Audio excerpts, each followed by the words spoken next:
আজি কম পাকিস্তানৰ এজেণ্ট গৌৰৱ গগৈৰ বিষয়ে। তেখেতে পাকিস্তানৰ এজেণ্ট হৈ বৰ্তমান অসমৰ মুখ্যমন্ত্ৰী হোৱাৰ সপোন দেখিছে। আৰু এইজন গৌৰৱ গগৈ যদি কিবা কাৰণত অসমৰ মুখ্যমন্ত্ৰী হ'ব লগা হয়, তেতিয়াহ'লে সিদিনা আপোনালোকে এবাৰ মনত পেলাওকচোন, এই যে কাশ্মীৰৰ পেহেলগামত যিটো ঘটনা ঘটিল, যে ধৰ্ম সুধি সুধি মানুহ হত্যা কৰা হ'ল, সেইটো কিন্তু আমাৰ অসমত যে নহ'ব তাৰ কি মানে আছে? যদি আপোনালোকৰ বিশ্বাস হোৱা নাই, তেতিয়াহ'লে আপোনালোকক এনে এটা মই ভিডিঅ' দেখুৱাম, এনে এগৰাকী ভুক্তভোগী মহিলাৰ বিষয়ে দেখুৱাম।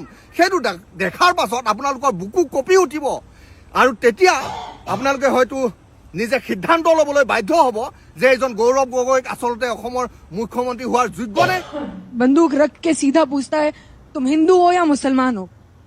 हमें समझ ही नहीं आया वो है कौन, क्या है क्या नहीं। तो हम दोनों ने पहले बोला क्या हुआ भैया, एक इंसान को हम भैया बोल के बोल रहे हैं और वो इंसान मुझसे दोबारा पूछता है हिंदू हो मुसलमान हो कलमा पढ़ो।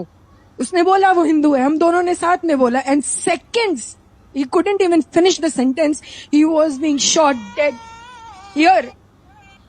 वो पूरा मेरे ऊपर गिरा, उसका आधा फेस खत्म कर दिया था इन लोगों ने। मैं पूरा उसके खून उसका मेरे ऊपर से ऐसे ऐसे गिर रहा था। नहीं भूल सकता क्या कसूर था उन 26 लोगों का जिन्हें मार दिया गया।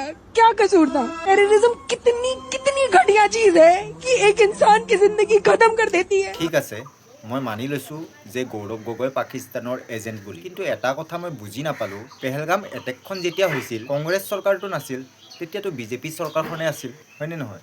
তেনেহ'লে গৌৰৱ গগৈ পাকিস্তানৰ এজেণ্টক লৈ আপুনি যে যুক্তিটো দিলে, কোনটো কথাত যুক্তি দিলে মই বুজি নাপালোঁ। মেইন প্ৰব্লেমটো হ'ল যে আমাৰ বৰ্ডাৰৰ ছিকিউৰিটি, কাৰণ বৰ্ডাৰৰ ছিকিউৰিটি যদি টাইট হ'লে হয় এই ঘটনা নঘটিল হয়। ইয়াতে কোনো দল আহি নপৰে, কংগ্ৰেছে হওক বা বিজেপিয়ে হওক। এতিয়া বহুতে ভাবিব যে মই কংগ্ৰেছৰ ছাপৰ্টাৰ নেকি, কিন্তু মই এটা কথা কওঁ, না মই কংগ্ৰেছৰ ছাপৰ্টাৰ না বিজেপিৰ ছাপৰ্টাৰ। দেশৰ হকে যিটো দলে ভাল কাম কৰিব মই তাৰে ছাপৰ্টাৰ। একদম চিধা কথা এটা কওঁ, মোৰ কোনো জাতি নাই, মোৰ কোনো ধৰ্ম নাই, জুবিন দেশৰ মানুহ আমি, জুবিন অনুৰাগী। জয় জুবিন দা।